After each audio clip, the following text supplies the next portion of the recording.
everyone, and today I am back with the game between Nigel Short and Jan Timman, more known as legendary Kinwalk. Let's get into it. So, the game was Aleheim defense. Nigel Short is playing with white. This game, as you can see, is pretty old, 31 years already. So, as you can see, it is already, not so famous. I said the year.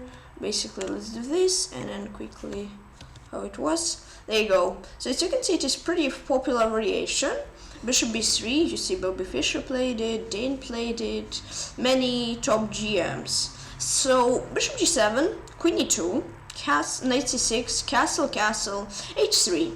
As you can see, they're both developing. Here, knight a5 is an interesting option for black, just to get the two bishop advantage. Play a5, and two games were played, they were both drawn, so it would be pretty fine. But okay, Jan Timman played a5, then a4, preventing a4 from black, otherwise white would just lose the bishop. Takes, so some trades has been done. As you can see, the games aren't really that young, so okay. They are pretty old. 94. As you can see, black barely won any games. 51 for white win rate, 40 draws, and just 9% won for black. Very low win rate for black. Rook e1, e6, 92. As you can see, games are really old. 95, and now, okay, it's a bit weird that here computer says 0-6, but here it says 2.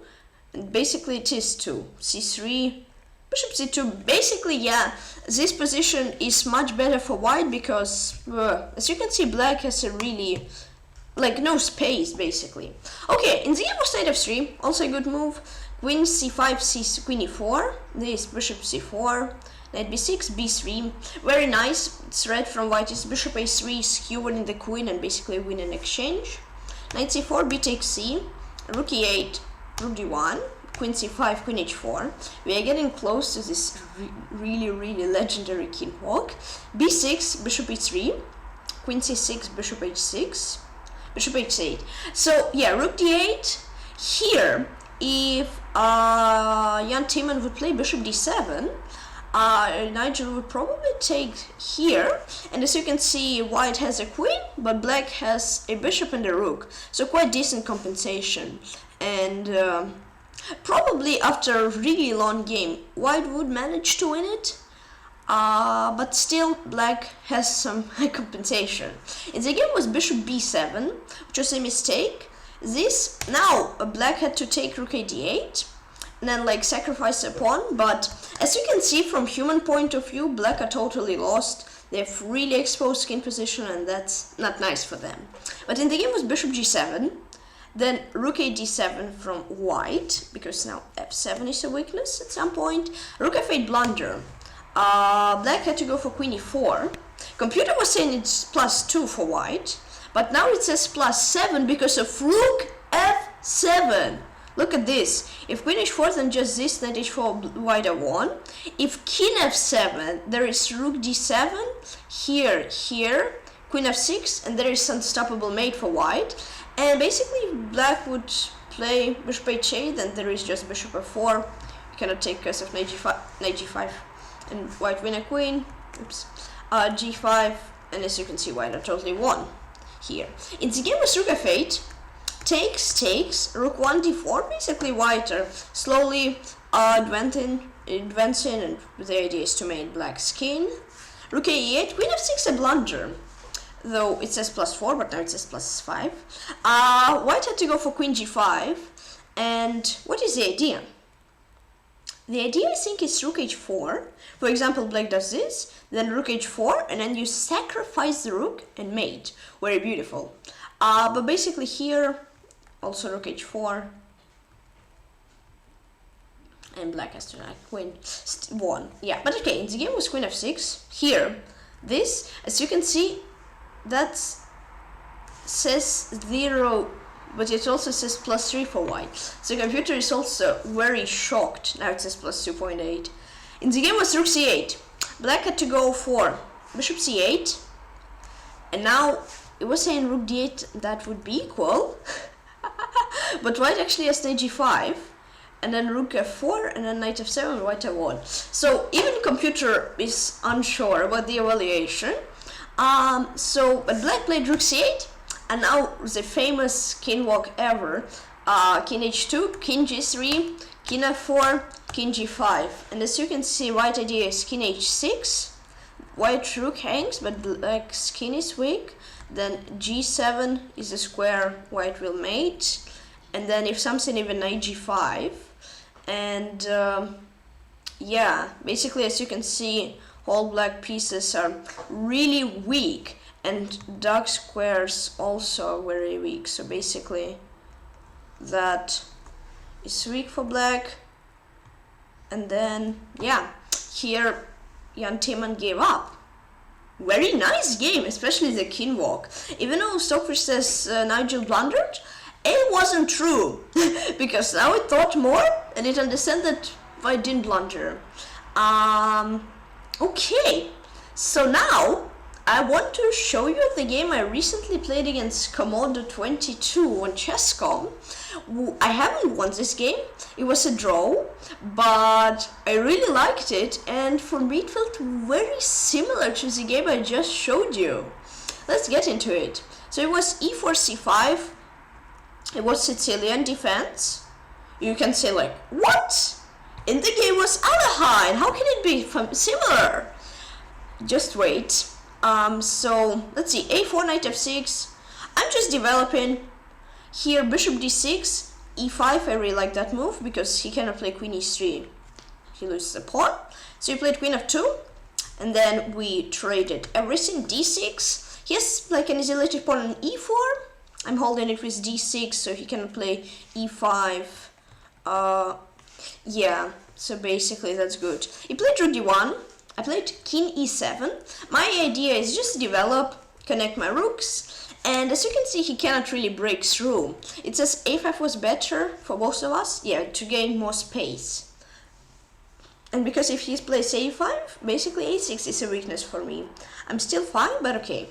He played rook f3, now I played a5, because I wanted to move my rook a lot, but I couldn't because of this pawn. See, rook e3, rook hd8, e5, takes, and now, I mean it started before, but now the actual king walk starts. King d6, he plays rook e1, I play rook d8, controlling the d file. He plays bishop f3, look, I'm not attacking his king, but I'm attacking his pawns, and that's very nice. King f2 mistake, he had to go for knight b1, and if I would go king b4, then I think he takes. No, okay, he plays g4, and I cannot take many times because rook e4, here, king b6, and I like knight c3. No, you take. Okay, yep. Rook g7, and that's equal, kinda. So knight b1 was better than king f2. He played king f2 in the game. I played king b4. Basically, if I would have queen on c3, he would have king on b1. That would be like the last game I showed you. Here he played knight a2. Another inaccuracy. Knight b1, just not letting my king advance, and that would be equal. I would be slightly better, but still. King a3 was played in the game. Knight c1, king b2. Look at that! Even though it's a mistake, it felt very cool from human point of view, because my king castled, then I played king, wait, castle? I didn't castle, okay, he castled, sorry. I played king e7, then I played king d6, king c5, king b4, king a3, and king b2. I had to go for rook d6, just protecting my pawn, and that would be perfectly fine. I would be better actually. h3, and then like king b2 or bishop f5, and I would be better, or c5. But I played I played king b2. Here knight d3, great move from him. And here king c2, I just lost my advantage. During the game I totally didn't feel it, because all I saw was 3 pawns. But okay, I had to go for king c3. And here is where my king shines. If he takes, now I can take, and if rook c1, what happened in the game? There is just king d2. And this bishop doesn't protect d1 square, so just win. So king c3, 95. And here I would win a pawn, he would win a pawn back. But it would be better because knight d5 and I'm the one who's applying pressure. But I played king c2. And now I cannot take the knight because he has rook d1 and skewer. I can't play king d2. That would be the best move. Rook d1 here, I would just be a pawn up. And the game would still continue. Knight b4, best move for him. Rook d1 threat, so I have to do this. So that is pretty wild line, if I don't say so myself. But at the end it is equal. Bishop d5, rook e2. Look at that. That is very, very interesting. And then here, preventing rook c1. I play like king b4, I think. No, play rook c5. I'm slightly better after b4.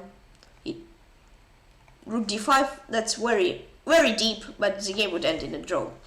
But I took king b3, and now I was so scared because basically he gave away 2 pawns, and my king is almost mated. Because if I play king a3, then rook a1, and I just... Oh, that's not mate.